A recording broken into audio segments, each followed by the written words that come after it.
ఈ house hold mapping ఒకసారి మీరు వెరిఫికేషన్ చేసుకోవాలి. ఎందుకంటే ఇప్పుడు బూతులు కూడా పెరిగాయి కాబట్టి, సో ఏ ఓటు ఏ బూత్ లెవెల్కి వెళ్తుంది, వీళ్ళు ఏ విధంగా మార్క్ చేశారో అవి మీరు చూసుకోవాల్సిన అవసరం ఉంది. అండ్ వాటిలో మీకు తెలిసినప్పుడే మీరు లోకల్ బాడీ ఎలక్షన్లో నించున్నా లేదా రేపు నా ఎలక్షన్కైనా మీకు ఈజీగా ఉంటుంది. అర్థమైంది కదా, అన్నిటికీ ఈజీగా ఉంటుంది, దేనిగా మీకు అర్థమై ఉంటుంది. సో అలా కాని పరిస్థితుల్లో ఇబ్బంది అవుతుంది. ఇప్పుడు ఒక ఊర్లో 1200 ఓట్ల పైన ఉంటే కొత్త బూత్ని ఏర్పాటు చేస్తున్నారు. ఆ ఏర్పాటు చేసే బూత్ ఊరు అవతలు ఉంటే సేఫ్టీ ఉండదు, చాలా మంది అంత దూరం వచ్చే పరిస్థితి ఉండదు. లేదా మనకి అనుకూలంగా లేని ప్లేస్లో పెట్టి మనని అక్కడికి ఓటు రానికుండా చేయడానికి ప్రయత్నిస్తారు. ఒకటి, అందరికీ అందుబాటులో ఉండే స్థలంలో పెట్టాలి అనే ఒక డిమాండ్ మనం ఖచ్చితంగా తీసుకెళ్ళాలి. సేఫ్టీ ఉండాలి, ఓటర్లందరూ కూడా స్వచ్ఛందంగా వచ్చి ఓటు వేసుకునే విధంగా ఒక న్యూట్రల్ ప్లేస్లో పెట్టేలాగా ఆ కొత్త బూత్ని మనం ఆర్డీఓ గారి మీద ప్రెషర్ తీసుకురావాలి. మనం చెప్పకపోతే వాళ్ళు చేయరు, వాళ్ళకి 100 పనులు ఉంటాయి, మాకు తెలియదు అనేస్తారు. ఇది మన పనే కదా.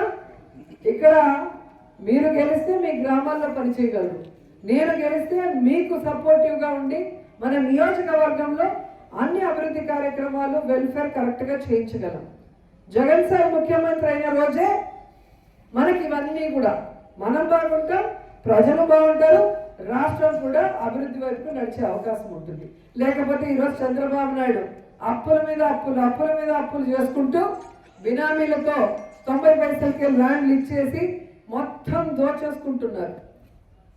సో అలాంటి పరిస్థితి వస్తే రేపు ఆంధ్రప్రదేశ్లో మనం ఎవరో బతికే పరిస్థితి ఉండదు. కాబట్టి లోకల్ బాడీ ఎలక్షన్స్లో ప్రజలు తిరగబడి ఈ చంద్రబాబు నాయుడు పాలన ఎంత దరిద్రంగా ఉందో చెప్పడానికి రెడీగా ఉన్నారు.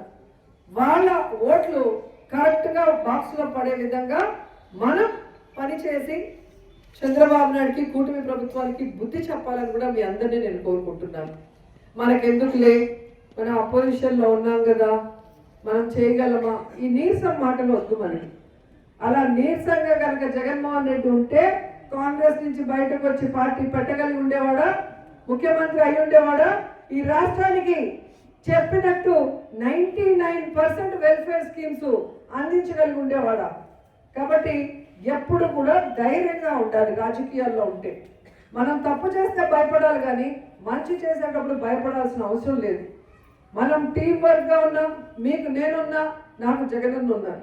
ఎవరికి ఎక్కడ ఏ కష్టం వచ్చినా మీరు చూస్తున్నారు జగన్మోహన్ రెడ్డి గారు ఎలా వాలిపోతున్నారో ఆ జిల్లాలో, ఆ నియోజకవర్గంలో. కార్యకర్తకి కష్టం వచ్చినా కూడా జగనన్నకి ఇన్ఫార్మ్ చేస్తే వెంటనే ఆయన ఎంత సపోర్టివ్గా ఉన్నారో మనం చూస్తున్నాం. ప్రజలకు ఒక కష్టం వస్తే ఎలా ఆయనే స్వయంగా వస్తున్నారో మనం చూస్తున్నాం. అలాంటి దమ్మున్న నాయకుడు ఉన్న పార్టీ ఇది. ఆయన అంత దమ్ముంటే ఆయన ఇన్స్పిరేషన్గా తీసుకున్న మనం ఇంకెంత దమ్ముగా పనిచేయాలో మీ అందరూ కూడా ఒకసారి ఆలోచించాలి. సో ఈరోజు ఈ బూత్ కమిటీ మీటింగ్లో మీకు మండల వైజు ఒకసారి పేర్లు చెప్తాను. ఇప్పుడే అన్నారు కదా, మీకు ఏదైనా డౌట్ వస్తే మీ మండల ప్రెసిడెంట్కి లేదా మీ మండల బూత్ కమిటీ ప్రెసిడెంట్కి ఇన్ఫార్మ్ చేయండి. ఒకవేళ వాళ్ళు అందుబాటులో లేకపోతే నాకు ఇన్ఫార్మ్ చేసినా, మన పార్టీ ఆఫీస్లోకి ఇన్ఫార్మ్ చేసినా మేము వెంటనే మీకు సపోర్టివ్గా వస్తాం.